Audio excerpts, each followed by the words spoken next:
You are listening to the Apex Hour hosted by Ryan Paul on KSUU Thunder 91.1. This show allows more personal time with our guests, allowing them to give us their stories and opinions. We will also give you new music to listen to, hoping you enjoy some new sounds and genres.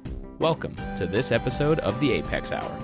Welcome to the Apex Radio Hour. I'm producer Kason Graff, and I'm joined today with Professor of History and Director of Apex, Ryan Paul, and our special guest, Jean-Michel Molenaar. Turn it over to you, Ryan. Thank you, Kason. We're so excited here to have the Senior Development Manager for Fab Labs, Jean-Michel Molenaar here. He was the 2025 Festival of Excellence keynote speaker, and he comes to us all the way from a town on the border of France and Switzerland. So thank you for coming all the way to Cedar City, Jean-Michel. How are you today? I'm great, Ryan. I'm super happy to be here. Great. Thank you for being here today. I always like to start, we'll get into what a senior development manager and Fab Labs are to begin with, but I also like to start with kind of a how we get to now thing. So can you tell us a little about where you're from, how you kind of came in to do what you do, and what led you here? Wow. Okay. You want to start all the way at the beginning? Well, preferably not when your mom and dad fall in love. Maybe a little bit fast forward that. Yeah. They did went to Greece just before I was born, and there they met a guy called Jean-Michel and another guy called Adriano, and that's how I got my names. But I'll fast forward a bit. I grew up in a village in the Netherlands called De Rijp, which is a tiny village, and eventually went to study digital media design. And at the end of my studies, I wanted to make a robotic installation that would translate the emotional state of the internet into a drink, to experience data in a different way. And I needed tools for that. So I ended up at this space where they set up one of the first Fab Labs in the Netherlands. They didn't have 3D printers yet. It was laser cutters, vinyl cutters, CNC mills. And they didn't really know what to do with it. So they kind of made me the first Fab Lab manager there in Amsterdam. And the rest is history. Like I've never left that world, and I've only kind of grown in it, and met more people and discovered even more. But that was the start of my my journey. So you start in the Netherlands, and then what leads you to the place you're living now? So I currently live in France, like hour and a half below Geneva, which obviously is Switzerland. I went to the north of Norway where MIT had a Fab Lab set up.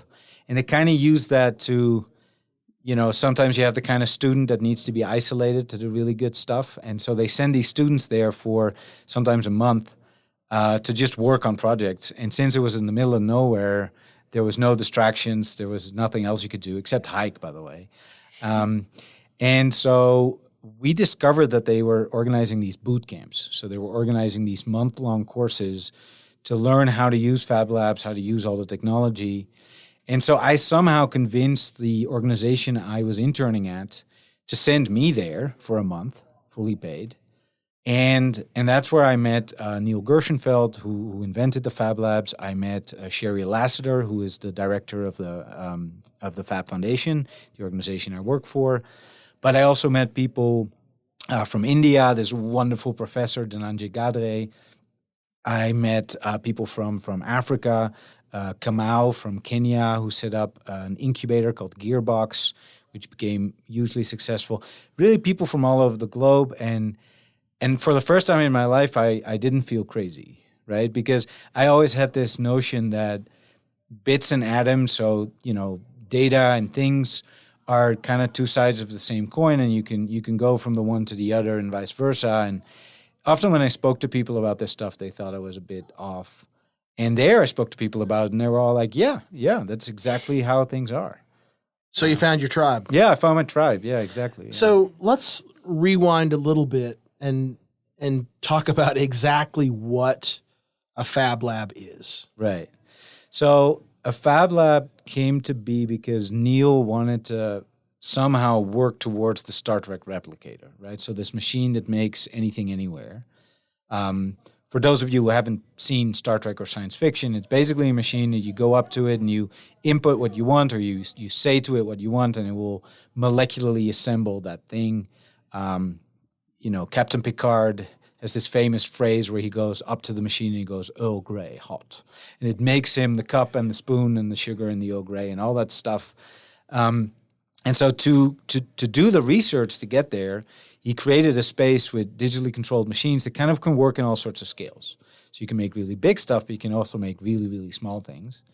And then he needed to teach his students how to use that. So he created a course around it. And to get the grant, to get the money to buy all those machines, and this was millions of dollars, they needed to do they need to do outreach, right?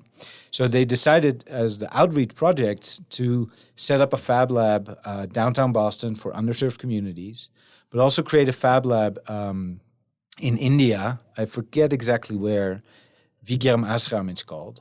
And they set up a big fab lab in the north of Norway where they had this sort of isolated community.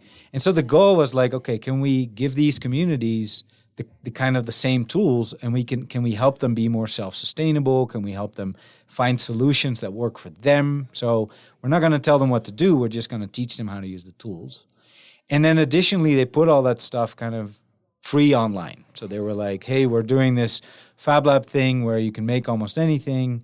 This is the inventory. If you want to create a Fab Lab, you run away with it. And people did. And now we're, well over a decade and a half later, and there's over 3,000 Fab Labs. And most of them, I'd say like 90% of them aren't set up by us. We set up Fab Labs as the Fab Foundation. But 90% of them are just people buying all the machines themselves, creating the spaces themselves, and then learning about the network and wanting to join. And so Fab Labs are, in one way, very technological. So they're a collection of tools, machines, and processes. But they're really also a very tight-knit global community of people who kind of believe in the same thing, that we need to go towards a more equitable future where people have local access to manufacturing and the means to build the things that they need locally while sharing the knowledge globally. So what kind of things would these communities, you talk about India and Norway, what are the practical applications that the Fab Foundation would want these people to do? Right, so it's a very interesting question, because often when people ask me, like, so what can you make in the Fab Lab? My answer is, yeah, absolutely. And that makes it very difficult, because if you can make anything, like, what do you make, right? So maybe to give you a couple of examples, like, people will make antennas to set up local Wi-Fi networks, right? So certainly in rural areas, this is very useful because sometimes, for instance, I don't know, the local hospital has a Wi-Fi connection, but the rest of the community doesn't, and it just doesn't exist yet. And so with a Fab Lab, you can make these really low-cost antennas to actually spread the reach of the network, so that all these people can be included and actually have access to internet. And there's all sorts of just local elements that people need. Simple things like cutlery or parts of their house or their car that needs to be repaired. And then there's a lot of people working on tools sort of for things like agriculture, right? So a lot of people in Fab Labs, they'll do things like with aquaponics. So they maybe don't live in an area where you can grow a lot of food locally, but they'll set up aquaponics or hydroponic systems inside or in greenhouses. And so to be able to do this, you need pumps, you need ducts, you need all sorts of parts to actually install these systems. And again, in rural communities, but even in less rural communities, that costs quite some money, and a Fab Lab often can help you make that for a lower cost. And then there's all the electronics, right? So I installed a Fab Lab in Antananarivo, which is the capital of Madagascar, and they started doing something that I had never thought about because it's not an issue where I live. They get all the old cars from France, right? So they are amazing with like a MIG welder or sort of the metalworking. So when the suspension of a car breaks or something like that, they're really good at repairing it. But now they're starting to get these more modern French cars that have electronics in them, and I had some issues with that recently, so I know how that is. And so they couldn't repair those, right? Because they're not set up for doing electronics. That's a completely different field. And so the Fab Lab that has a small milling machine where we can make our own circuit boards, they started working with these people to build new sort of onboard computers and repair the ones that were in there and get these cars back on the road. So it really depended on the local situation. And then additionally, Fab Labs sometimes, how to say that, like the goal is actually not the fabrication. It is the learning that people get and the fact that they can do something else, right? So I've set up Fab Labs in refugee camps, in development contexts, even in war zones. And there, the goal isn't that they make, I don't know, cups for in their house or something like that. The goal is to teach these children that there's other things that they can learn to do, right? Maybe a good example is we set up a Fab Lab in an illegal gold mine in Burkina Faso. And so this is really weird places. So there's these holes in the ground. They go very, very deep. And they actually send children down into the ground to get the gold because children are conveniently small. And they have these like plastic bags and a fan, just an office fan, to blow air into the hole so they ideally can breathe a little bit down there. And then they bring up the dirt and then they use all sorts of terrible chemicals to try and get some of the gold out. And if there's nothing, there's nothing, and then they don't eat. And if there is some gold, then it needs to get spread. And so there we set up a Fab Lab, not to help them do that better, but to show them that they can actually gain other skills and they can actually get employed and they can actually do things in a very different way. That Fab Lab started doing things that, again, we didn't think about. It started talking about like the global price of gold and showing how they actually could, make things out of the gold that they find, or just other opportunities than sending children down a really, really scary dark hole. So when you say set up a Fab Lab, what does that mean? Does Fab Foundation bring all the machines, or is there what kind of partnership exists between the Fab Foundation and the local community? So a lot of local communities set up their own Fab Labs, and we're all for that. So we have we have things on our website that can help them with that. The inventory is freely available, and we update that all the time. So you have links to all the products that you should get. We try and find links for like more local versions. So in Europe, you don't have the same vendors as in the US, etc. But we also set up labs. And in most cases, it's either a university who pays us to do that, or it's corporate social response. So it's, for instance, we're setting up a second lab in Ivory Coast, and there it's the local telecommunications operator. The CEO of that company wanted to give a Fab Lab to his alma mater, right? So his university is getting a Fab Lab, and we, the Fab Foundation, do all that with them and do that for them. And now he decided it's so cool, he wants to give it to more schools and more universities in the country. And so the way we do that is in the U.S., we sometimes ship stuff directly to the location, but in general, we gather everything in a warehouse at our freight forwarder just outside of Boston. So we buy all the stuff. Most of it comes from the U.S. Some things come from Europe or other areas. And then as soon as we have the full lab, we pack it into a container, sometimes 2 containers, and they go most of the time on a ship, and then they go to wherever they need to go, get offloaded, get trucked to the final location, and then we send over a team. So sometimes I'm part of that team. I really like doing that because you see the local community. You can teach them how to use this stuff.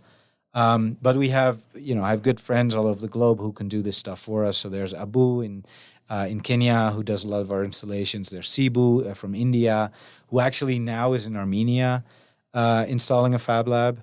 And so we have a lot of people, and we send a team of 2 people in general for 2 weeks. And then we install all the machines. We train the local team. We show them how to use everything safely and securely.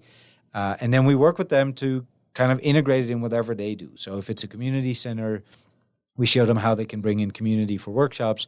If it's a university, we show them how to integrate these tools in their curriculum. When it's sometimes more of a commercial entity, we show them how to do prototyping. How can you use this for, incubation of companies and stuff like that. So it's very dependent on location. So what's the most incredible thing that you've ever seen come out of a Fab Lab? That you're like, this just blows my mind. I didn't even think about that. In the community, to be honest. I mean, I can think of a lot of cool stuff that was made, but it's just it changed people's lives, right? So people have done the Fab Academy, which is one of the courses we run, and realized that they were stuck in this corporate job that they actually didn't like at all, and they want to do radically different things. So I think the first most amazing thing I've seen come out of the Fab Labs is just the global community of people. They can come from vastly different cultures, right? Really different ways of living, really different ways of working, religious differences, all sorts of differences. But if you go to the conference of the Fab Labs, it's like it's one big family. And everybody has a very similar vision, and we all love each other, and it's just really cool. And then second, I think, what I really find super cool that's coming out of Fab Labs is the ability to start to make Fab Labs, right? So historically, when you want to build a guitar, or you want to build, I like building skis, then you have to buy a commercially available machine, and that only comes in certain sizes, and they have, certain aspects. But now we're seeing that Fab Labs are starting to build their own machines and build their own tools. And so this is kind of a next step, right? So soon, I often tell my colleagues, like, I hope that at some point the Fab Foundation is going to be obsolete. Because if you want a Fab Lab, you just build one at another Fab Lab close to you, or you'll have those tools at your house, and you don't really need a Fab Lab anymore. And it really becomes democratized in such a way that our work is done, right? And that we can retire and go and fish or something. So when someone partners with the Fab Foundation, is there a requirement that everything they do is shareable? Like, is there ownership of designs and that kind of thing? So we're okay with people using, intellectual property and sort of keep designs private in some ways, but we always tell them why they shouldn't do it unless they're building an airplane, right? If you're building an airplane, then you need to make sure that the intellectual property of all that stuff, all the wiring and all the, everything, you need to protect that, because that kind of stuff is just huge. But if you're building a new machine, or if you're, if you're building a guitar, or you're building a skateboard or something like that, so much of that knowledge is already available. And it actually only makes it better if you share that knowledge, because people will comment on it, will give you good advice, will riff off of your guitar that you made, excuse my pun, and then, they'll build something even cooler, and then you'll learn from that, and you'll build something even cooler, and it really helps the community grow. So we do have a charter that says that the community should be able to use the Fab Lab. You're not allowed to use it for anything that can hurt someone, and you should, as much as you can, open source all your information and your stuff. So we don't force people to do it. We try to explain them why it's the right thing to do. So the people can't. I guess they could, but they don't make firearms and those kinds of things. So yeah, it's a question we often get, right? And I think if you want to make a firearm, you actually don't need a 3D printer. You can go to Home Depot and you can find the stuff you need. And if you do want to do it with a 3D printer, you don't need a Fab Lab. I don't think they sell them yet at Home Depot, but you can buy them, off of the internet, and they'll deliver a 3D printer to your door right next day. And so I actually think that Fab Labs, and again, this global community, helps mitigate some of this kind of stuff, because if someone would come to a Fab Lab and go like, hey, can I come and make a weapon here? People would say like, well, maybe sit down with us for a second and tell us why you want to do that. And we're not going to let you do it, but, we'd love to hear more about it. Tell us why is this going on? Because it's just a community, I think, that, in general is against violence and stuff like this. So it's a very open community, and you wouldn't be able to make something for nefarious purposes in a Fab Lab without people noticing and doing something about it. It's fascinating. So let's take our first break. For those of you who've listened to our show before, know that we ask our guests to provide us with a list of songs that resonate or mean something to them in some way or another, and we play those during the break. Jean-Michel has provided us such a list, and the first song we want to play is a song called Strawberry Letter 23 by Shuggy Otis. Yeah. And so I'm wondering why you particularly chose this song. Right. So if you listen to the lyrics, it's really cool, because the song is called Strawberry Letter 23, but he sings Strawberry Letter 22, because this song is about love letters that he exchanges between himself and his lover. And she sent him number 22, and so this is number 23. And this is from back in the days where I just met my now wife. And it was, long ago enough. I don't know if people still do this, but we made mixtapes, right? And so I made a mixtape for my then girlfriend, and I burned it onto a CD, and I made a whole booklet with it, and I used all the titles of the songs to make sort of a poem inside it that expressed my love to her, right? So it's a beautiful love song, and I really love Shuggy Otis. The song is actually more well known by the Johnson Brothers, but I really prefer this version.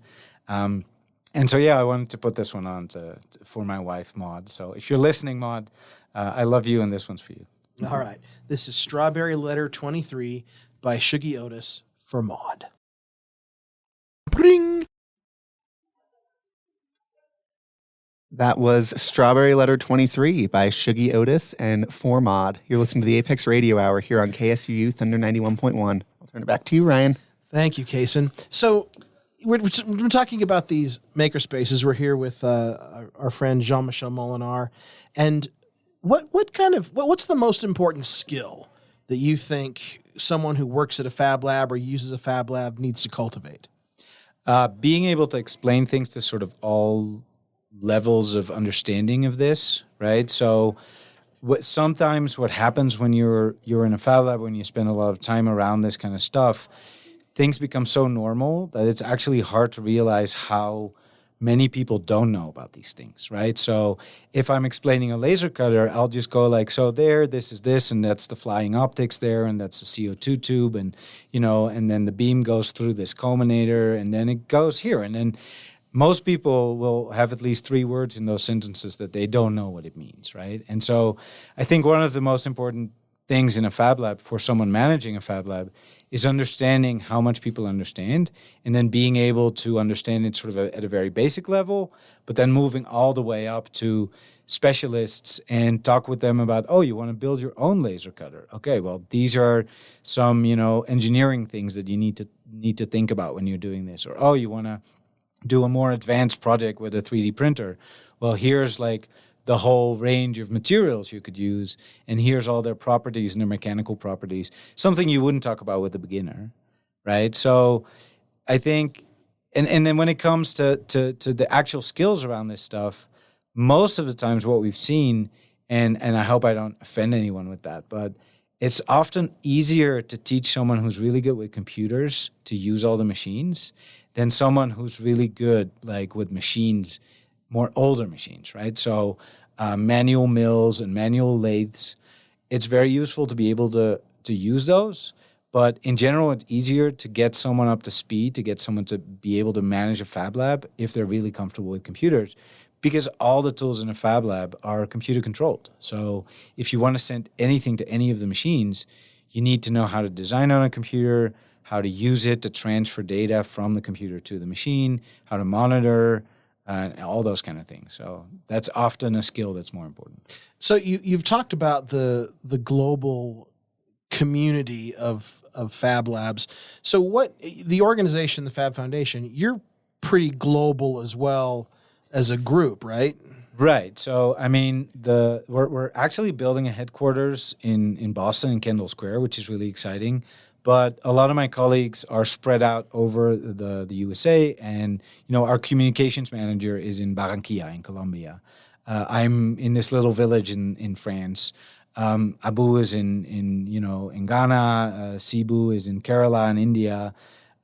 So we have people all over the globe, which is also very convenient because we get requests from all sorts of areas. And I'm sort of time-wise in the center for many reasons. And so I can have early morning meetings with people in Asia, which is still convenient for them. And then, in my afternoon, I have early morning meetings with people in the US, which is convenient for them. And so that way we kind of still are very happy to work together. And I mean, I think we learned this all during COVID, right? We have at least 4 or 5 hours of Zoom every week. Just standing meetings we do every week, and that's become very comfortable. I think it's not always ideal, and sometimes I'd love to be able to walk to the coffee machine and just have an off-topic chat with a colleague, and that doesn't really work when you're constantly on Zoom. But we even started doing like our Christmas parties. So every year we'll have a Christmas party with the Fab Foundation, and we'll have games, and we'll send each other secret gifts that we unwrap all via Zoom. And we sing together and stuff like that. And so, yeah, it's a really cool group, and we work together in a nice way, even though we're spread over the globe. So what did you get for your secret Christmas gift this year? I had Sam actually this year, and Sam Peterson. Sam Peterson, yeah. Who's in Virginia, right? He's in Virginia, yeah. And so I'm trying to remember what he wanted, because he wanted something, and I did get that did get that also for him. But I also got him a book of Montaigne, which is a French philosopher. And yes, I'm very familiar with the works of Montaigne. Yes, are you? So it's interesting because I was talking to a group of very interesting people recently, and someone kind of offhandedly mentioned like, oh, it's very very much the time to read Montaigne again. I was like, yeah, sure, I need to go and do that. But so I was forced to learn French, so I tried to make my French really good. So I bought a book by Montaigne, and it is very interesting currently with all the things going on in the world that kind of also were going on in his period of time. There was a lot of insecurity. There was, I don't know if I can say this, but there were leaders that were not loved by everybody. It was a very complex period of time, and he invented a new way of writing about it that he called essays. And so there's a lot of people who used essays after as a style. But he reads, in a very interesting way because it's very well written, it's very interesting, but it's also very joyful and fun. And he doesn't take himself too seriously. So I got that for Sam, and Sam apparently really loved it. So what did you get? What did I get? I got a box of fishing lures. Oh. Yeah. Yeah, and I was very happy with that too. So, how you've talked about the global nature of this, and it makes me wonder that without COVID, really, how would it have changed? I mean, how did COVID affect the Fab Foundation, and what advances that maybe that helped that wouldn't have happened otherwise? That's an interesting question. I mean, one of the things that happened during COVID is that we tried to do our global conference remotely. So our global conference has workshops, has talks and stuff like that. So we tried to do that remotely, where we would have, 15 Zoom rooms going at the same time, and then you would connect to one of these rooms, and you would be able to learn how to make your own microcontroller for smart homes or something like that, or you would learn about workshops you can do with kids in Fab Labs and stuff. Like we always do. And one of the things we learned is that clearly does not work. People don't like that. One of the reasons we like getting together is just actually being together and seeing each other. But I think we did learn that we can work actually very well together in a global way without having to travel too much. So I traveled way too much before, and I think in 2019 I took well over 50 flights in just that year. I was away every other week, I think, for my kids. And maybe as an organization, but certainly me personally, I learned how important it is to stay home with my kids, but also how silly it is to travel sometimes to certain locations because you can do so much stuff remotely, right? There's a real merit in being somewhere and meeting people. But as soon as you have that personal relationship with someone, you can actually do projects, remotely and over Zoom. So yeah, it was an interesting period, and we tried this remote thing sort of twice, and that really didn't work. So one of the things we were most happy with after COVID was just being able to see everybody again. And well, maybe one more thing that's interesting, Ryan, is one thing we also learned during COVID is how fast Fab Labs can kind of step up and help communities, right? So I don't have the numbers, but I think, at least half of the Fab Labs started making face masks and all sorts of, shields. They even started making like systems for respirators. They really, but for a single Fab Lab, they would make thousands of face masks and send those to the local hospitals and stuff like that. And so we also became the organization that kind of communicated with the different organizations to make that happen and streamline all of that. But it was so interesting to see that a Fab Lab could pivot from, robotics classes for the local youth, and the day after they would be making medical devices. And industry can't do that, right? So that was really fascinating for us to see how fast we can pivot to respond to a situation that's dire in this case. Which I guess speaks to not only the global nature of what you're doing, but really the more intimate local community nature. Yeah, exactly. And people really looking at their local community and going to the local hospitals. And, hospitals here in the U.S. have an abundance of certain things and probably hard time finding other elements. But if you go to a hospital in Tanzania, there's things that are abundant here that they absolutely can't find, right? So it was also a question of communicating a lot with the local communities and just asking them what do they need and how much of it do they need, and then finding a fast solution to build it in a fab lab. So, I mean, in a fab lab, you can build almost anything out of almost anything, right? Like you're doing metal and plastic and fabric and, right? So most fab labs won't do a lot of metal. Like I have a MIG welder, I love welding myself, but most standard fab labs that we set up don't do metal machining. So we also set up what we call super labs. They'll definitely do that. And a lot of fab labs nowadays, they will add on just that thing, metal machining. So they'll add on an upright mill and a lathe and stuff like that. Again, all computer controlled. That's the important part. But most fab labs just work, with the other elements that you mentioned, composites, plastics, wood, cardboard, fabrics of all kinds, and then all the plastics that come with the 3D printers, right? So when I started building 3D printers, it was, syringe extruders, it was... There weren't a lot of materials. And I think one of the important things that is happening also is just the advancement of all the material science, right? So I think 3 years ago, I wouldn't be able to comfortably print with flexible materials. I probably would be able to do it, but it would be a hassle and it would be difficult.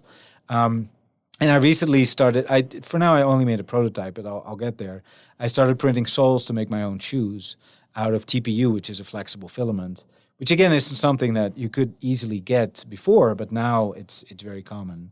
And so I really see a lot of space also for something that fab labs aren't yet doing, and that's really industry right now, for sort of the development of new materials and the development of how we can put those materials together in various ways. So can you give me an example of a collaborative project? Like I would imagine there are some things where Fab Lab A is working on this component and Fab Lab B is working on this component.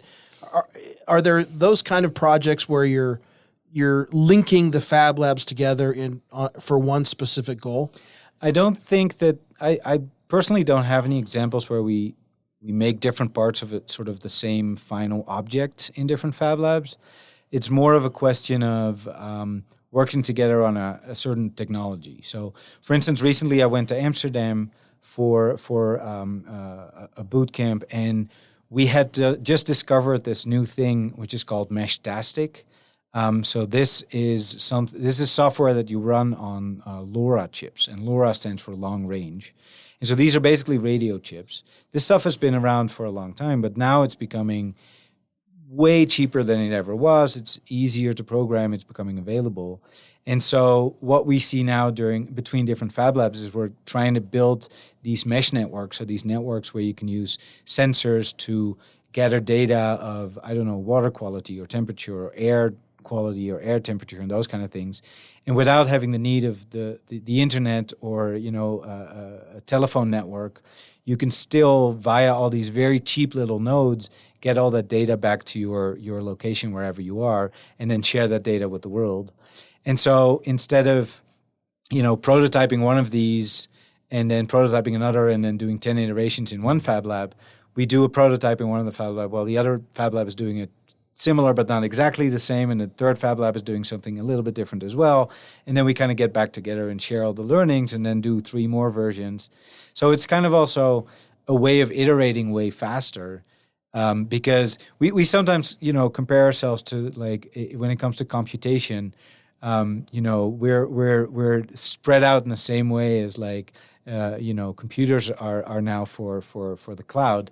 So we can do many calculations at the same time, because instead of doing them sequentially in the same fab lab, we do them at the same time in 10 different fab labs. So it'd be like with Kason and Kate and Lauren and you and I here in the studio, that we all say we're going to make pancakes, and we all go make pancakes, and then we kind of compare the recipes and how it worked out to figure out the optimum pancake. Yeah, well, pancakes would be tricky because that's sort of dependent on your taste, obviously. Yeah. But yeah, you could do that. You could say, like, we all use the same ingredients. That's kind of important.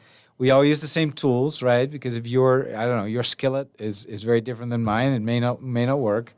But that's one of the powerful things of Fab Labs. Like, we all, you go to to Peru, you go to Chile, you fly to the other side of the globe, you go to Japan, you go to Thailand, you find the same tools. So if I have an idea and it's actually an interesting idea, everybody can prototype that in a very, very similar way with very, very similar materials and then share back sort of the learnings. Fascinating. Really fascinating. So let's take our second break, okay? This is a song that you chose called Burden in My Hand by Soundgarden. Right. Can you tell us why you chose this one? I actually like a lot of more heavy music as well. One of my favorite bands is Meshuggah, which is this Swedish, very extreme metal band. I think they coined the term mathematical metal because they use all these weird time signatures. And Soundgarden was one of my first loves as a young guy, just getting into music. They also, and one of the reasons I love it, they also use some weird time signatures. I think Never the Machine Forever is like 11/8 and stuff like that. So they do some weird stuff. But I really fell in love with them because I love Chris Cornell's voice. He has this really raw voice and then is able to sort of go up and down, and he has this crazy range. And this song, he said about it later in interviews that for him it's just about a guy sitting in the sand and wondering how he can get up and wondering how to go on. And I've had moments in my life like that, and music always helped me a lot through those moments. So it's a really cool song, and I love Matt Cameron's drumming on this song. His kit sounds amazing. All right, This is "Burden in My Hand" by Soundgarden. Bring. That was Burden in My Hand by Soundgarden here on the Apex Radio Hour on KSUU Thunder 91.1. I'll turn it back to you, Ryan. All right. Thank you, Kason. We're here with Jean-Michel Molenaar, who works for Fab Labs, or the Fab Foundation, setting up Fab Labs and designing them all across the globe. I'm interested in the future of this because these are things like, you've talked about in your presentation the other day that, the evolution of computing, right? The big computer that could only do tic-tac-toe, and now we have them in our hands, right. and they become, the thing that had once been the hallmark of the scientist and the nerdy computer dude is now like all of us know how, and our kids know how to do it even better than we do. So what's the ultimate goal? You talk about the Star Trek replicator, right? But what is the goal here? What is What is the future that you hope to have? Right. That's a very interesting question. I'm kind of I love sci-fi, and there's a few sci-fi writers who come up with these worlds far in the future where, kind of everything is abundant and we spread out over the universe, and, we can go and surf on erupting volcanoes because we've uploaded our consciousness to a different substrate, and we can sort of reclone a body if it goes wrong, and then we'll start from when we were before we dove into the lava. And there's all these artificial intelligences that fly around space, and they are actually also ships, and there's sort of a blurred line between technology and humanity, and and we can genetically modify ourselves. Ian M. Banks has books about the Culture series, which I absolutely love, where there's all these weird things happening. A guy that replaces, his mouth and his eyes with ears as well, because he just really loves sound, and he wants to experience sound more than all the other senses. That kind of crazy future, I hope we go there in a way. Like, I hope we go to a future where everybody really can just be themselves, right? And if you want to grow yourself bunny ears, then hey, all the more power to you. Do what you want, as long as we don't hurt each other, and as long as we sort of live and let live. But you should be able to be whoever you want in that future, and that also means that we should have sort of an equitable future. In the meaning that food and water, and when it comes to sort of the luxuries of modern life, ideally in my stupidly naive future, are actually really well distributed, and everybody can eat so that they don't go hungry, and everybody can make the stuff that they want to make. And there's a Dutch philosopher a very long time ago who came sort of described this concept of homo ludens, the man that plays, sort of describing this possible future where we don't have to work anymore because maybe matter can assemble itself into the things we need, and Maybe, I don't know, part of it's done by robotic systems. I don't exactly know how that works. And all we do and all we need to do is play, but not play in the sense that, we play computer games, although I love those as well. But we can do research, right? We can try and fly out deeper into space and sort of figure out these fundamental questions of like, why are we here and who are we and who do we want to be and that kind of stuff, instead of, slaving away behind a conveyor belt or something like that. So, that's a very, very far future, Ryan. Like that's a futuristic future that I think I'll never see, but that I hope, humanity will get to someday. What are in your mind, what are kind of the ethical concerns with this type of technology? The ethical concerns in what sense exactly? Well, I mean, you talk about bunny ears, and we can talk about biology later, but right. But is there a point where ethically we can cross the line into, not becoming God, but right. thinking differently, and the whole idea that from the Terminator movies or whatever, right? That mankind creates the way to. The survival of the fittest, right, and natural selection applies to humans as well. Yeah, absolutely. I think that's one of the hardest questions for me because I grew up in a very liberal sort of area, Amsterdam, sort of just after the periods of the hippies, and I grew up working in a record store to a certain extent, right? I started working there when I was 17 or something like that, and so it was very, very liberal and very free, and everybody would just do whatever they want. And so I've always kind of learned that as long as you don't hurt someone else with the things you do, then you should be able to do that. And I think that also means we should be able to accept that there, needs to be a society where people have radically different ideas from ours, right? And so we need to be able to find a way to live together with people who really do not agree with our ideas, while we really do not agree with their ideas. But again, for me, the crux there is that you need to find a way to not hurt each other, right? So as long as we can kind of find a way to develop a society, which is absolutely not what we're doing right now, but as long as we can find a way to develop a society where if you want to have a certain lifestyle that does not in any way impact mine, then you should be able to have that lifestyle, right? So there's very standard things that obviously will never be okay. Killing someone else is obviously never going to be okay. Like that's not something that is ethically acceptable. But I think I'd love to go towards a society where if somebody indeed wants to grow bunny ears, then nobody should take offense at that, right? If you don't like them, fine, but then, don't grow bunny ears. That's kind of my vision. And I know that maybe that's not for everybody and not everybody agrees with that, but that's the kind of guy I happen to grow into, right? Right. Well, yeah. I mean, I think that's sure. Yeah, that's the kind of guy you run into, and that's fine. I think it's interesting that, I mean, I guess the same parallel could be made about someone who is bald, right? Mm-hmm. If I can find a way to grow hair, if I want to do it, why not? And if that hair is purple, then why not? And if I don't want it, then what's it to you, right? There's a book by Neil Stephenson, who, interestingly enough, was one of the people who inspired Neil Gershenfeld to create the Fab Labs and all that stuff. It's called Seven Eves. And so a bit of a spoiler, maybe, sorry for the people who haven't read it, but if you read it, it turns out in the end to be about sort of seven Eves in the sense of Adam and Eve.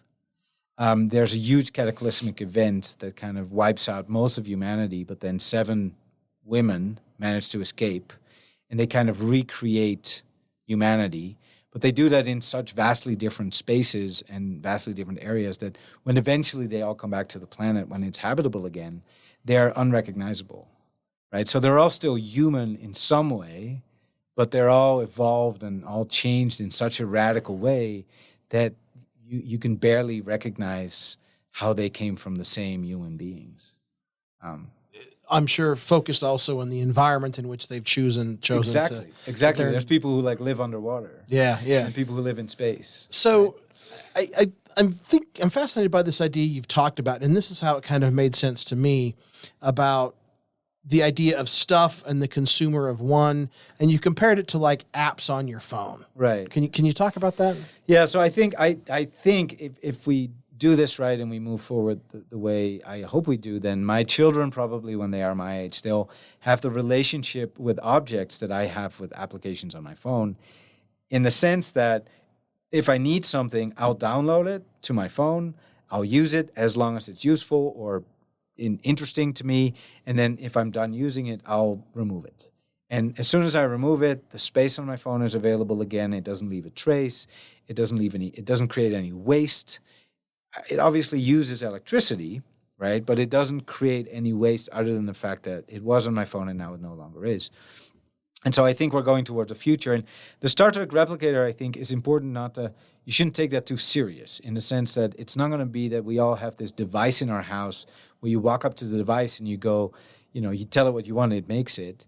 I really think we're going more into a situation where matter is going to be reconfigurable. And so if you have an object or a series of objects and you don't no longer need it in that way, the matter can be reused or reconfigured to function in another way, right? Like if I don't want my rice cooker, right, I just put the rice cooker back into the in whatever, and its component parts dissolve into the machine. Yeah, so that would be one way of doing it, but maybe it could be that, you remotely tell your rice cooker that actually now you need a light bulb, and it becomes a light bulb.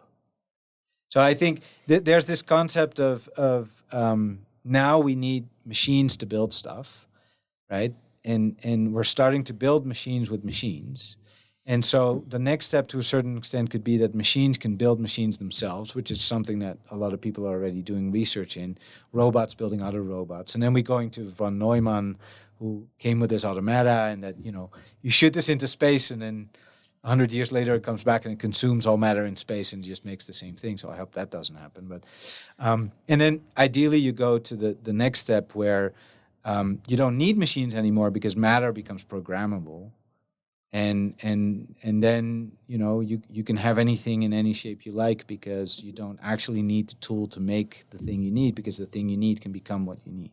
Yeah, so we're talking about in terms of product and manufacturing things. Well, but there is a future of this where we we talked about bunny ears, but there is a potential to say we could design biology.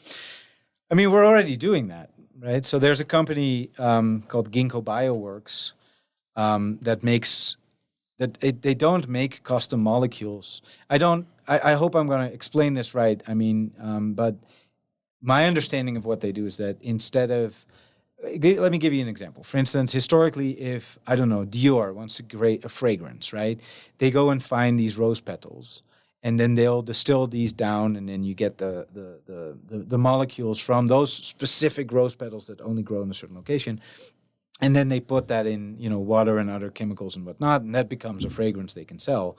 That means that you need a lot of rose petals if you want to sell liters and liters of this. So Ginkgo Bioworks, which actually was founded by someone who's in computer science, not in biology, they started saying, what if we create custom DNA and we create, let's call it yeast. And as long as you keep feeding it, the product that this yeast will produce are those molecules. So they ask you, okay, so what exact molecule do you want? Describe, explain it to us. How is it? And then they'll create a biological system that can sort of spit those out when you need them. And so we're already doing that. And a couple of days ago in the New York Times, there was an article about designer babies. Right? Is it ethical? And you asked this before to say okay, well, I'm going to design my child, right? I want him to be with blue eyes and with blonde hair, or this kind of nose, this kind of ears, and I have to be honest to say that I'm not smart enough for that kind of question. I don't know if that's ethical. Is it ethical to make sure that children don't have any potential illness when they are born? In many ways, I think yes. We should make sure that people don't get sick, right? So, is it ethical to go so far that that your child will never get sick? Again, I'm nowhere near smart enough to understand that. So, I think next to all this technological advancement, we also need more, people in philosophy and getting together, talking about this stuff, and trying to hash it out together, and say, okay, what do you think? What do you feel about this? What feels okay to you, and where's the line that you draw? And where's the line that I draw? And how can we kind of work together and develop a world together where those lines are maybe not at the same spot, but we're okay with that. I just realized all of a sudden my Jurassic Park shirt that I'm wearing becomes all the more appropriate. Yeah, it's very appropriate. Yeah, I didn't think about that. Yeah. I think this is really an exciting thing, and I'm grateful for the idea of global impact and but more specifically local impact, and letting these individuals kind of figure this out in a much broader perspective. It's refreshing to see that these designs are available and not monetized in some way. Exactly. Yeah, absolutely. It also makes it harder, right? So my good friend Daniele, with whom I wrote the book about mastering these machines. He builds amazing machines that, in ways are competing with companies who make laser cutters, companies who make CNC mills. But he open sourced all of it, right? So if you go on the internet, you go to his website, you can download all the plans, you can download all the software that they have. They have this whole open source system to control all the machines. You can download all the plans for the schematics, for the electronics, for all the boards.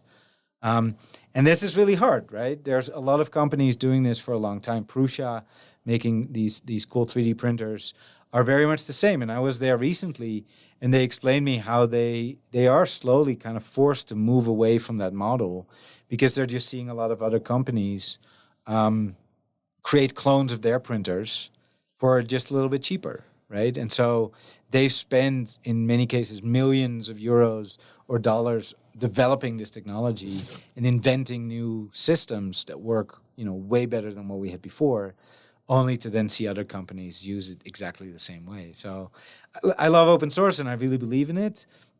But it's to some extent, we haven't yet found the right way to make sure that it's used for equitable purposes and not just another money-making company. Yeah, so I guess for you, the future is really about hope. Yeah. And you see a hopeful, what you do is really provide opportunity and hope. I think so, yeah. One of the things I did also in my career was when I worked in a humanitarian organization called Terre des Hommes, we created this group called the Resilience Collective. And this was with Terre des Hommes and with IOM and with the University of Geneva, with the Red Cross in Kenya, so different humanitarian organizations, really also sharing this idea of we need to work together to share the knowledge and the technology. And again, there the goal wasn't to have people make stuff. The goal was to give them hope. The goal was to show them like, hey, there is a potential future where you also will be able to create a good world for your children, right? And for yourself. And maybe even for your grandma if she's still around, Yeah. I that's wonderful. We're going to take our third break, and then we'll come back with our segment about what's bringing us joy this week. Thank you for inspiring us to be hopeful and better. Yeah. So the song we're going to play now is a song called Watch It Fall by Billy Strings. And you and I have talked about this because I heard that song, and I'd never heard, I listened to a lot of music, but I'd never heard Billy Strings before, and have since become a fan. So thank you for that. Why did you choose this song? I love a lot of the stuff that Billy Strings does, and actually I also learned about him only recently. I got so excited about the music that I even ended up buying a mandolin. So I have this really nice F-style Delore mandolin that I'm trying to learn to play now. You didn't make it? You didn't Fab Lab it? I didn't make it. No. That's terrible. No, we're not quite there yet. There's some handmade things that I think, I hope we'll never be able to completely make in the same way. But so anyway, I really love his music because he used to play, I think, in a metal band, and then he started playing bluegrass. And he does this, he mixes in different styles into his bluegrass, right? And he can do this sort of psychedelic escapades where he goes off for like 15 minutes in a guitar solo with echo over it and all sorts of weird stuff. And he's just really virtuoso. There's a song, I think it's called Boulder Dash, where he plays together with Bela Fleck. And it's just so crazy how good he plays. But then Bela Fleck at some point starts doing these triplets on his banjo, and Billy Strings just laughs at it, sort of amazing, like, oh man, this guy's so good. Like he's such a joy in playing the music.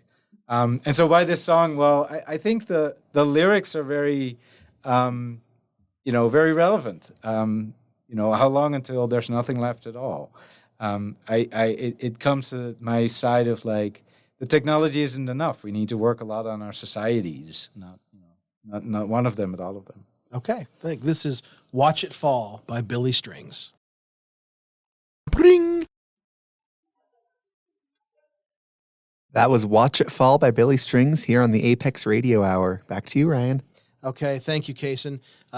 Thank you again, Jean-Michel. We'll end with our final segment. We always talk about this at the end of our show about what's bringing us joy this weekend or this week. We run the table and have a conversation a little bit with all of our friends here in the studio. So I will start with you. Nice. Jean-Michel Molenaar, what are you currently watching, reading, listening to, or playing that is bringing you joy? Oof. You told me this would come, and I didn't actually think too much about it. That's terrible. I do like watching a lot of sort of complicated old movies. Like, we talked about Stalker by Tarkovsky, which is this very slow movie and stuff. But recently I've been kind of working a lot and doing a lot, and so I need simpler stuff, and I really enjoy Rick and Morty. I really enjoy that. It's just this dry humor, and it's just so stupid most of the time. I really enjoy that. And then what am I listening to? I sort of oscillate between styles. So I will listen to metal for like 2 or 3 weeks, and then I crave for jazz, and then I listen to jazz for 3 weeks, and then it's minimalistic classical music for a week. And so I'm in the States also. So I'm listening to American Beauty by the Grateful Dead most of the time recently. Oh, super cool. Yeah, Thank you. Yeah. Candyman is one of my favorites. I love playing that on the mandolin. And what am I playing? I'm actually, I bought a Steam Deck recently, and I'm not sure if that's what you mean, but I used to love these old games like Heroes of Might and Magic 3 and stuff like that. And so I bought this Steam Deck for me and my boys, and I'm playing Skyrim again, and I'm having tons of fun.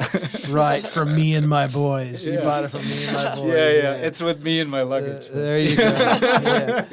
All right, thank you. Kate Scher, what are you currently watching, reading, listening to, or playing that is bringing you joy? I have 2, actually. So I just read Silent Spring by Rachel Carson this past weekend because we've been talking about it in American Environmental History. And you must have a great professor in that class. A great professor, yeah. We get down to business in that class. But really enjoyed reading through that. I thought it was pretty insightful. I learned a lot. And I also, this past couple days, have been listening to a lot of The Who, their discography. Who Are You? That album is incredible. Music Must Change is my favorite. It's just it's good music. Gets me pumped up. Kate Scher, what are we going to do without you when you graduate? I don't know. Yeah. It's going to be tough. All right, Lauren Bird, what are you currently watching, reading, listening to, or playing that is bringing you joy? So earlier today, I finished Sunrise on the Reaping, the new Hunger Games book, and it's really cool because it's set between the original series and the prequel that came out like 6 years ago.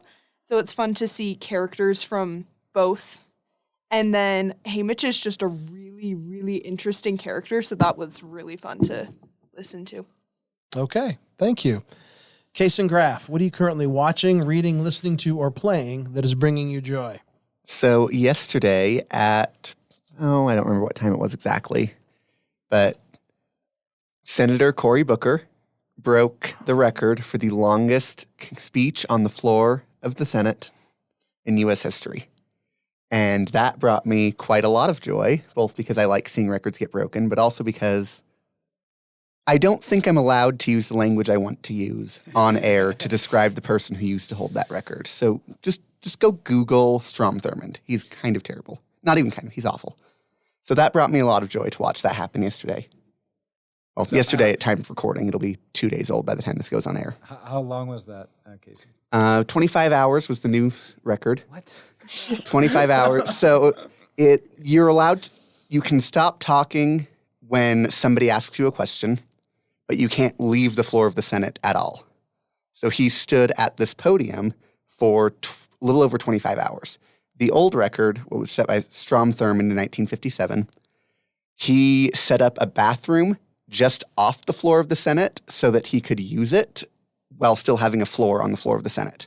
This Cory Booker, the guy who just broke it, did not do that. So he was in that same spot for 25 hours speaking. And it was just super cool to see it happen. But you didn't watch the full 25 I didn't watch the full 25 hours. I was following the news feed. Okay. I was following the news feed. I've got better things to do. Yeah. All right, Ryan, what are you currently watching, reading, listening to, or playing that's bringing you joy? So those of you who know me know that I do have been known in my day to read a comic book or two. I'm a comic book guy. And I do like to play games, right? So when those two work together, it's quite exciting for me. One of my, if you're familiar with the term of a deck builder, the game is deck builder where you build a different deck every time and play. There's a great deck builder called it's the DC Universe deck builder. I'm a big DC fan. And they just released a year or two ago, but I just got it, a deck builder set based upon this team called Justice League Dark. And it's like the heroes that do the magic stuff, right? So it's got Wonder Woman and Zatanna and Ragman and John Constantine and Swamp Thing and all this stuff. So I got it, and my son and I have been playing that quite extensively, and I really enjoy, because you play a different person every time, and you build your deck to defeat the villains, or if you're the villain, to defeat the heroes, and it's a lot of fun. It's a good way to bond with your kid. So Justice League Dark, the deck builder, is what's bringing me joy. So thank you, Jean-Michel, for being here, for taking the time, for flying across the ocean to come and chat with us and visit us here at Southern University here in Cedar City. We do want to go out with your fourth song, and this is by an artist that I really enjoyed for a long time. This is a song called Panopticon, the Brightside Mix by Peter Gabriel. Can you tell us why you chose this song? Yeah, sure. There's also a Dark Side mix, by the way, if you don't particularly like this version. I get pulled into all sorts of weird stuff because of this Fab Lab thing. Like, we've been invited by Kings. I've been to all these weird, companies doing bio stuff in various stages. I've worked with, George Church, this amazing professor in Harvard. And it's often that we're doing something similar to what they want or what they're doing, and we just get pulled in because we have this crazy network of people who learn fast and want to do stuff. And so not long ago, I got pulled into a meeting with Peter Gabriel because he wants to create this platform that he is imagining, and he's calling it Panopticon. And for those of you who don't know, Panopticon, the concept of it is sort of having a prison where there's a central tower or a spire from which the ward can oversee all the cells. So you need less people for more prisoners. So it was a way of keeping more people incarcerated with less manual labor. And Peter has this beautiful artistic vision of turning that around and saying, could we create a globe on the internet for now, but it could even be a physical globe in musea or something like that eventually, where you can see what's going on in the world, right? And so this can be a globe where, similar to OpenStreetMaps or Google Maps, you can see things like the weather, but then you can also maybe see how many children can't go to school in that area of the world, or you can see refugee streams, where people come from, where they're going to. You can see much more than just sort of the day-to-day data that we can find on the internet. Maybe you can see where people vote for whom. And you can see how companies perform and where companies are located and all sorts of data that you can probably find on the internet, but you can't overlay it, right? And so the idea is to create a system where you can then compare all that data and overlay it. And then we want to build something where we don't tell people what to think about that, but it's more of a system where you can then make up your own mind and go there's more wildfires here, and there's also other things going on, and are these related somehow? And then Peter additionally would love to see more personal stories on this platform, right? So stories about where you fell in love the first time, or where you got a job the first time, or where you went to school, and kind of how that was for you and how it shaped your life. And the way he tells it is he wants to inscribe that on the digital skin of the planet in such a way that you can never erase it, right? So it's also a way of saying, if something has happened and something shared that, it shouldn't be forgotten. It shouldn't be hidden, right? So we're currently starting to talk to some people who have a lot of connections with Native communities here in the U.S., in Latin America, in Asia, in Iceland. And we're trying to see if we can capture these stories from these natives and put them on the globe so that they don't get lost, right? And then we don't forget the knowledge that they hold and that they have. And I love his music. I've loved, Genesis, early Genesis, Wind and Wuthering, and The Lamp Lies Down, and all those early albums. And I'm really happy to say that like this whole new album is beautiful. I think it's really beautiful music. Okay. Thank you very much. Thank you for being here. Thank you everyone who's been listening to the Apex Radio Hour and our podcast. And as always, in the words of the great American poet Bill Withers, I wish you well. This is Panopticon, The Brightside Mix by Peter Gabriel. Bring!